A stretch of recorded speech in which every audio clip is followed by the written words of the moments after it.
What if I told you my dog exposed my wife's affair? It wasn't a lipstick stain or a suspicious text, it was something far more shocking, and it changed my life forever. Maybe you caught them in the act, stumbled upon some incriminating texts, or a well-meaning friend clued you in. Most of us have faced betrayal in one way or another, but let me tell you, my story is anything but ordinary. It wasn't a suspicious text or a misplaced lipstick stain that uncovered my wife's affair. No, it was my dog. That's right, my German Shepherd, Max, exposed the secret that upended my life. Before I dive into the chaos, let me introduce myself. I'm just a regular guy, a husband and father trying to hold it all together. I work hard, provide for my family, and always thought I was doing a decent job at both. I've got two amazing kids who mean the world to me, and up until recently, I thought we had a pretty good life.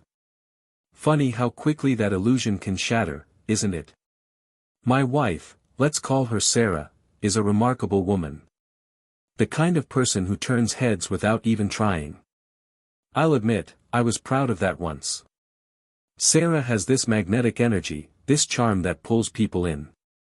Like any marriage, ours had its fair share of arguments, money, chores, the typical stuff, but I never imagined it would come to this. I never thought she'd betray me so deeply. Here's where things take a turn. It was an ordinary day, like any other. I came home from work, tired and already thinking about dinner or maybe zoning out in front of the TV. Max, my loyal German Shepherd, greeted me like he always does, wagging his tail and trotting into the room. But this time, he wasn't carrying one of his toys or a random stick from the yard. No, Max had something else. A condom. A used one. I froze, staring at it like my brain couldn't process what I was seeing. Max, bless him, was so proud of his find, wagging his tail like he'd just retrieved the world's greatest treasure. But for me? It felt like the ground had opened up beneath me. It wasn't just a condom, it was used, tied off, and unmistakably filled. I didn't need Sherlock Holmes to figure out the implication. It wasn't mine.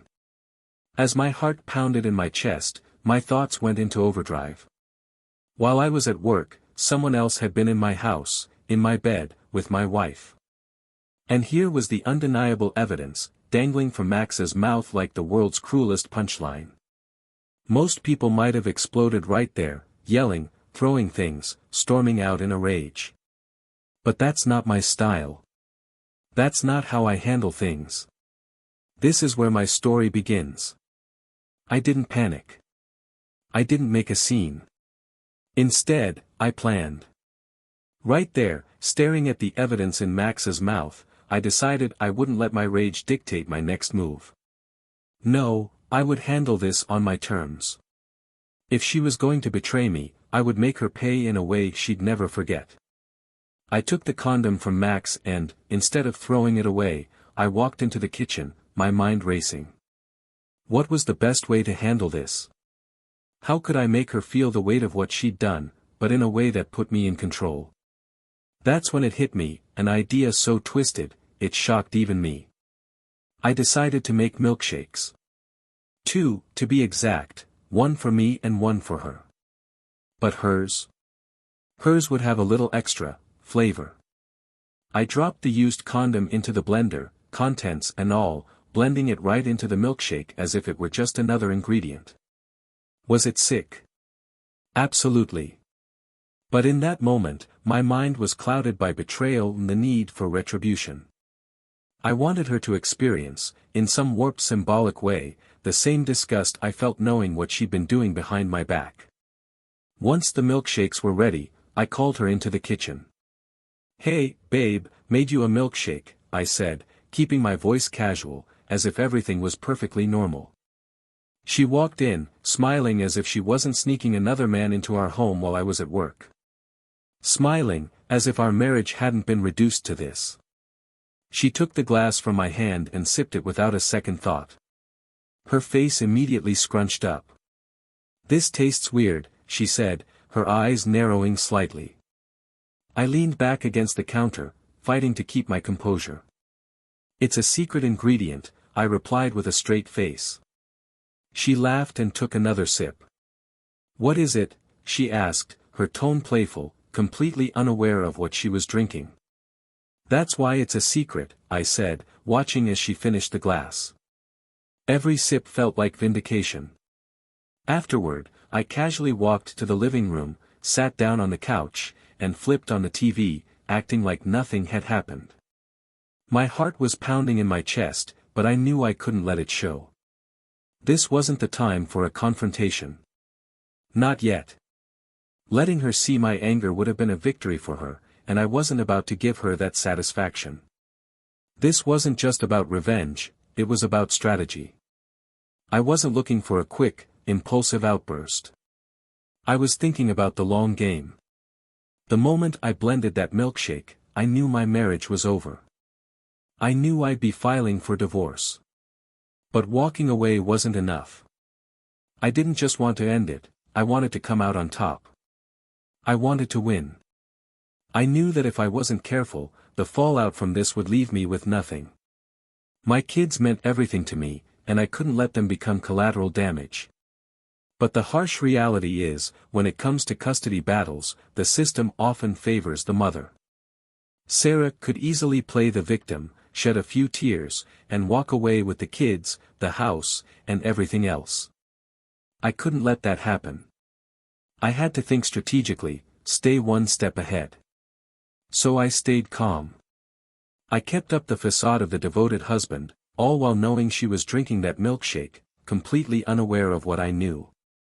This was only the opening move. Her world was about to crumble, and when it did, I needed to be ready to take control. This wasn't about revenge for revenge's sake, it was about ensuring I came out of this with what mattered most, my children and my dignity. The game had just begun. After the milkshake, I resolved not to let my emotions cloud my judgment. I needed a plan, something calculated. This wasn't about lashing out or confronting her in the heat of the moment. The stakes were too high. This was about winning. I decided my next move would require careful planning and some space to execute. I told my boss I needed time off for personal reasons and, thankfully, I had enough leave saved to make it happen without raising any red flags. My vacation wasn't about relaxation, it was about getting the proof I needed to secure my future and protect my kids. Each morning, I went through the routine as if everything was normal. I got up, got dressed, and left the house like I was heading to work. But instead of driving to the office, I circled back a little while later and slipped in through the side door. Our house has this barely noticeable entrance, perfect for coming and going without drawing attention. It was time to uncover the truth. On the third day of my undercover routine, I finally saw it with my own eyes. Sarah was having her affair right under our roof, in the bed we had shared for years. There it was, everything I needed to confirm what I already suspected. The anger boiled beneath the surface, but I kept it contained. This wasn't the time to explode. I was in this for the long haul, and now I had the evidence to back me up. My next steps would determine everything, my kids' future, my home, and how this chapter of my life would close. It was time to play my hand. I was supposed to be at work, so she didn't even bother trying to hide it. It was as if she had become so comfortable, so certain of my predictable routine, that the thought of getting caught didn't even cross her mind. That casual arrogance lit a fire in me. I knew right then that I needed more than just the used condom or my own suspicions. In court, none of that would hold up. I needed solid, irrefutable evidence. That's when I decided to install HD cameras around the house. Honestly, I was shocked by how simple and affordable it was. A couple of online purchases later, I had a set of tiny, unobtrusive cameras that were perfect for what I needed. These weren't just cheap, grainy security cams either, they were crystal clear, easy to hide, and completely undetectable. I placed them strategically throughout the house, the bedroom, the living room, even the hallway where she escorted her lover in and out. It took a bit of finesse to set them up, but once they were in place, I had everything I needed to gather the proof. The cameras gave me a front row seat to her betrayal, but I wasn't stopping there. Catching her in the act was just one piece of the puzzle. I needed to play this smart, especially when it came to court. Divorce proceedings can be messy, and I knew she'd likely try to spin herself as the victim, a devoted wife worn down by a neglectful husband. I had to counter that narrative. That's when the idea hit me: I could use her mental state against her. Sarah had been seeing a psychologist off and on for years. It was mostly for stress and anxiety, nothing too serious, but I realized this was a vulnerability I could exploit. I began subtly steering her toward more frequent therapy sessions, planting seeds of doubt and adding fuel to the fire. I'd create small arguments out of thin air, pushing her buttons just enough to make her feel like she was teetering on the edge. Sometimes I'd mention, casually, how concerned I was for her mental health and how therapy might help her manage her stress. Other times, I'd dig up old issues in our marriage, carefully framing them in a way that made her feel like maybe she was the problem. It wasn't difficult, she was already fragile, and I knew exactly where to apply pressure. Before long, it started working. She began scheduling more appointments, convinced the growing tension in her life was due to our marriage, not her own actions. Perfect. Every step she took toward self-doubt strengthened my case. I knew that when the time came, I could frame her as unstable and unfit to handle the responsibilities of custody. Meanwhile, I wasn't just sitting on my hands. I had already contacted a lawyer, a good one. This wasn't going to be a rushed, emotional decision. No, I was building my case meticulously, ensuring that when the time came to end this charade, I'd have everything lined up in my favor. I wasn't about to settle for just any divorce attorney. I wanted someone ruthless, someone who knew how to fight for every inch and ensure I got what I deserved.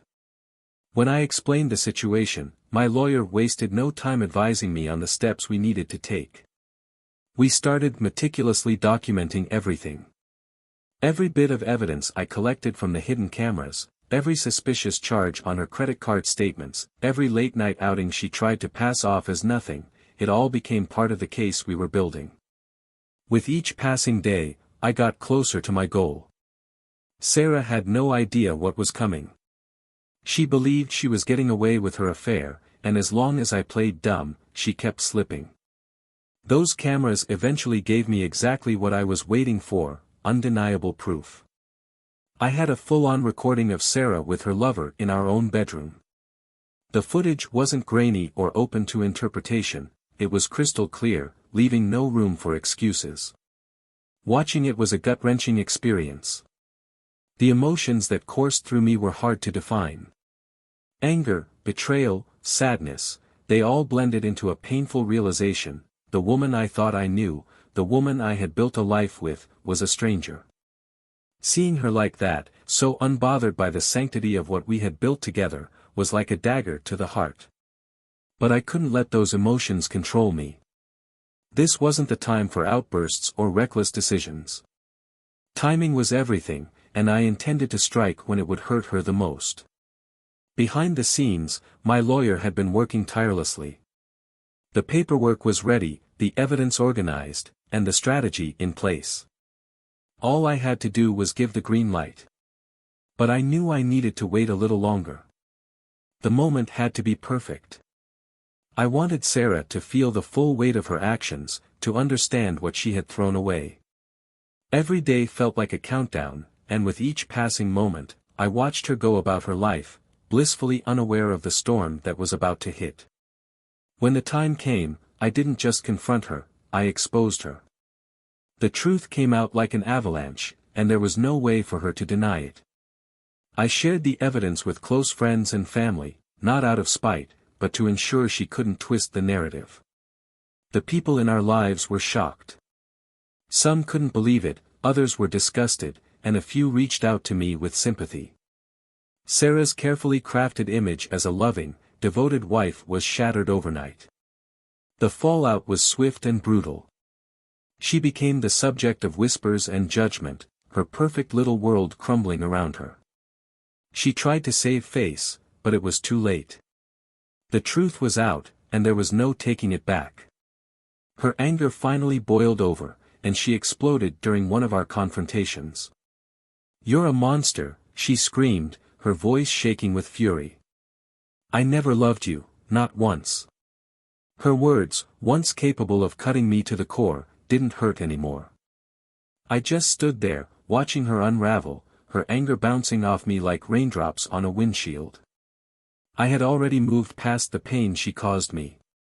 Now, it was about ensuring I emerged from this with my head held high, and my children's future secure. By the time Sarah's fury spilled over, I had already checked out emotionally. Her lashing out wasn't about me, it was about her losing control. She wanted to provoke me, to make me react, to drag me into her chaos. But it didn't work. I wasn't the one losing here, and I knew it. I simply looked at her, calm and collected, and said, "Doesn't matter now. We'll settle this in court."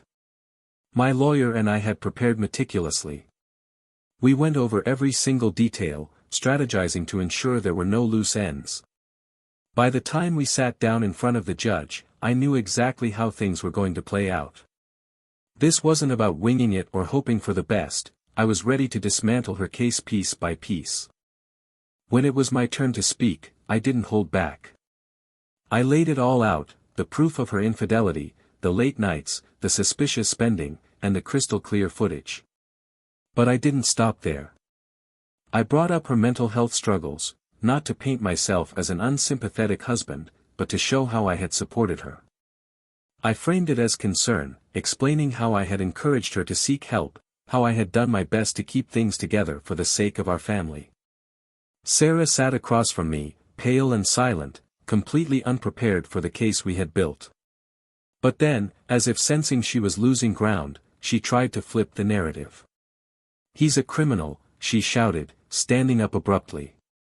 "He distributed that video without my consent. He violated my privacy." Her voice was shrill, desperate, a last-ditch effort to make me look like the villain. But I was ready. Calmly and clearly, I explained that my personal files had been hacked, that the footage had been stolen and distributed without my permission.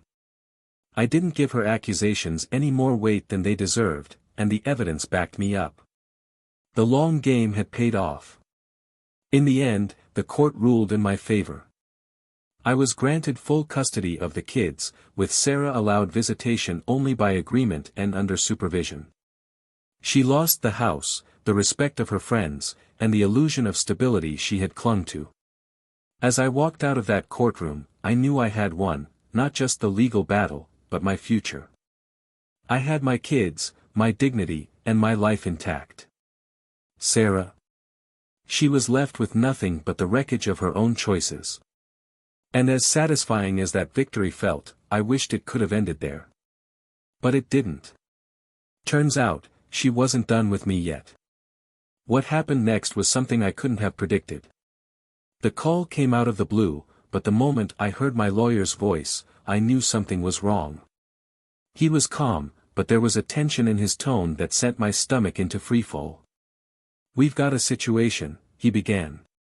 Sarah had filed a motion to reopen the custody case. She claimed the original proceedings had been unfair and was accusing me of manipulating the court and painting her as unstable to win custody. But that wasn't the worst of it. She had filed accusations that I had been emotionally abusive, controlling, and unfit to parent. I could hardly believe what I was hearing. This wasn't about custody anymore, this was about revenge. She couldn't accept that she'd lost, so she was throwing everything she had left at me, no matter how outrageous or destructive. It wasn't just an attack on me, it was an attempt to pull the kids back into another draining legal battle. And this time, she was going all in, using every dirty trick in the book. I hung up the phone, my head spinning. I could feel the weight of what was coming, but there was no time to wallow in anger or frustration. I went straight into preparation mode, meeting with my lawyer to devise a strategy. Sarah's accusations were a twisted portrayal of our lives. She was painting me as a monster, a controlling, abusive man who had undermined her confidence and manipulated her at every turn. It was vile and disgusting, but after everything she'd done, I wasn't even surprised. It was clear she was willing to destroy everything, even herself, if it meant dragging me down too. When the court date arrived, the atmosphere felt different. The first time, I'd been angry and determined, fueled by a sense of justice. Now, I was just exhausted. Exhausted by the games, the lies, and the never-ending spiral of her vendetta. But no matter how tired I felt, I knew I had to see this through, for my kids and for myself. Sarah's lawyers leaned hard into the abuse allegations. They tried to paint a picture of a broken woman, manipulated and emotionally battered for years. I could feel the weight of her words, but I kept my composure, knowing that the truth was on my side. When it was my turn to speak, I didn't just deny the allegations, I dismantled them. I presented the evidence again, the video recordings of her affair, the timeline of her lies, and the pattern of neglect that had prioritized her lover over her family. Then, I addressed her claims of abuse head-on. I didn't leave a shred of doubt. I provided witness statements, documented records, and even school reports showing how much better the kids had been doing since they were in my care. I showed the court who Sarah really was, not the victim she pretended to be, but someone willing to sacrifice her family's well-being in a desperate bid to save face. The tension in the courtroom was palpable as I finished. Sarah looked furious, her attempts to control the narrative unraveling right before her eyes. By the time it was over, the judge saw right through her lies. The court reaffirmed the custody arrangement, keeping the kids with me and limiting her visitation rights even further. Once again, she walked away empty-handed, her credibility in tatters. I left the courthouse feeling drained but victorious. Sarah had thrown everything at me, and I had stood my ground. But as much as I'd won, the toll of it all weighed heavy. The battles might have ended, but the scars they left behind wouldn't fade so easily. At least now, though, my kids could finally have the peace and stability they deserved. With full custody granted, the judge addressed Sarah's accusation that I had broken the law by sharing the video evidence. She argued it was a violation of her privacy, hoping to flip the narrative in her favor. The judge listened intently, but it was clear by the end of the hearing that Sarah had overplayed her hand. Her claims fell apart under scrutiny, and her credibility crumbled once again. Her lawyer made a valiant effort to spin the story, but there was nothing left to twist. The evidence was solid, the arguments clear, and Sarah's behavior spoke for itself. When the final ruling came down, the judge upheld the original custody arrangement, full custody to me with limited, supervised visitation for Sarah. There was no coming back from that. She had destroyed any remaining chance she had of being a stable, present mother to our kids. And me? I'd won again. But this time, I didn't feel the need to celebrate. I was just tired. Tired of the endless games, the courtroom battles, and the emotional toll it had all taken. I was ready to move on. After that final court battle, life began to feel like mine again. A strange, welcome peace settled over the house. The constant tension that had hung in the air for so long was gone. No more court dates. No more late-night calls with my lawyer. No more navigating Sarah's toxic antics. For the first time in years, I felt like I could breathe. I turned my focus to the kids, ensuring they felt loved and secure despite everything they'd been through.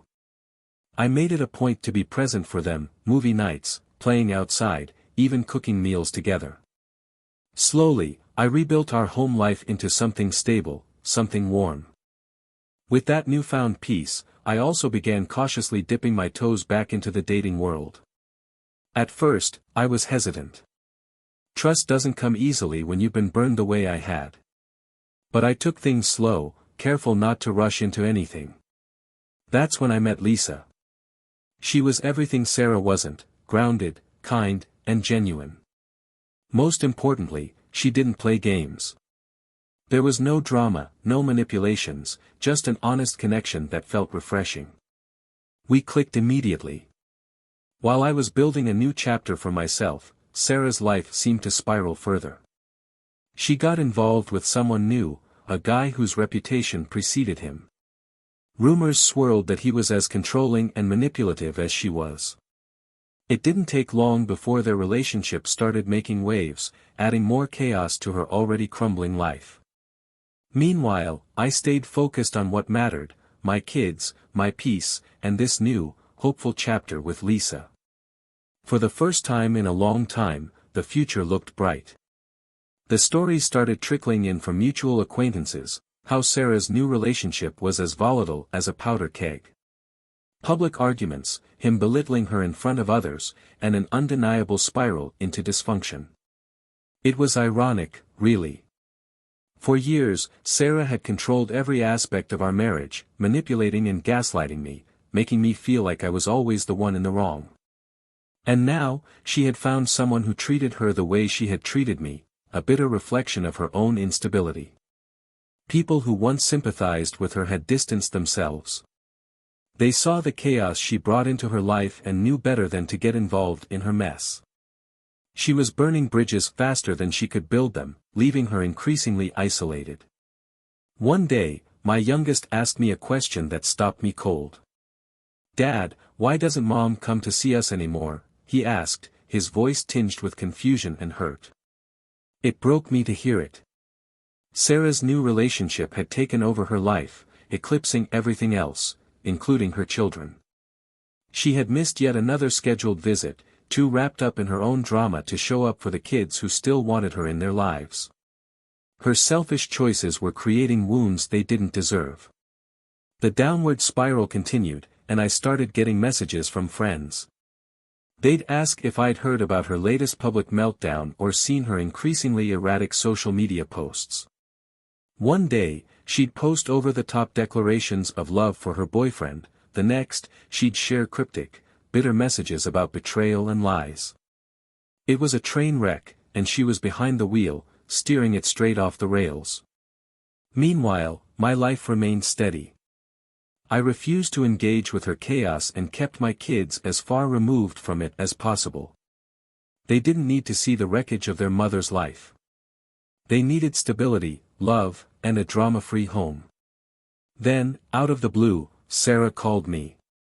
Her voice, once commanding and manipulative, was now weak and full of desperation. She confessed she felt trapped in her relationship, that she didn't know what to do or where to turn. Hearing her like that, I couldn't help but feel a flicker of pity. The woman who had once held so much power over me was now broken, lost in a mess of her own making. But that pity was fleeting. I couldn't ignore the fact that this was the path she had chosen. She was reaping what she had sown. And as much as I might have wished things were different, for her sake and for the kids, I knew my priority was to continue building the steady, peaceful life I had created for myself and my children. Sarah's choices had led her to this point, and it wasn't my job to save her from the consequences. I kept the conversation with Sarah brief. I calmly reminded her that any access to the kids would remain strictly through the agreed visitation rights. There was no room for negotiation, no second chances. By then, her relationship with the guy had imploded in spectacular fashion, just as everyone had expected. It was inevitable. She had burned through every last chance, with me, with the kids, and with anyone else who might have tried to stand by her. Now she was truly on her own. And as harsh as it might sound, I couldn't help but feel relieved. The chaos she had brought into my life was finally over. As I reflected on how far I'd come, it struck me how much my life had changed since those dark days. The wreckage of my marriage to Sarah felt like a lifetime ago, like something that had happened to a different version of me. The man who had been trapped in that toxic relationship, controlled, manipulated, and betrayed, was someone I could barely recognize. But I also understood that he was still a part of me. That version of myself had been shaped by everything I'd endured, the lies, the betrayals, the endless games. The scars were there, no doubt, but they no longer defined me. They were just reminders of what I'd overcome. Now, standing on the other side of it all, I felt something I hadn't expected: peace. Sarah's life might have been spiraling, but I couldn't let her story define mine anymore. My story was no longer about her or the damage she'd done. It was about recovery, about rebuilding, about the quiet victories, the ones you don't always see but feel in the way life slowly gets better, day by day. It was about being a good father, a better man, and finding happiness on my own terms. So, where does that leave me? Honestly, in a place I never thought I'd reach, a place of calm and clarity. I've learned that life doesn't always go the way you planned, and sometimes the path forward is messy and painful. But it can also lead you somewhere better, somewhere where you can finally breathe, heal, and begin again. Life had settled into a steady rhythm, a far cry from the chaos that had once ruled my every day. The kids were thriving, I had a renewed sense of purpose, and my relationship with Lisa was blossoming into something genuine and deeply fulfilling. For the first time in years, I felt like I was steering my life rather than being dragged along by it. But just when I thought the chapter on Sarah was finally closed, life had one last twist in store. One evening, as I was helping the kids with their homework, my phone buzzed with an unknown number. I hesitated before picking up, unsure of what to expect. "Hello?" I answered, my voice cautious. The voice on the other end sent a chill down my spine. "You think you've won, don't you?" It was Sarah. Her tone was low, bitter, and laced with something I couldn't quite place, desperation, perhaps. I had no idea where this was coming from, but before I could ask, she continued. "You ruined my life. Took everything from me. But I'm not done yet. You'll see." I hung up, shaken but determined not to let her words get to me. She had no power over me anymore, or so I thought. The next day, I noticed a strange car parked near the house.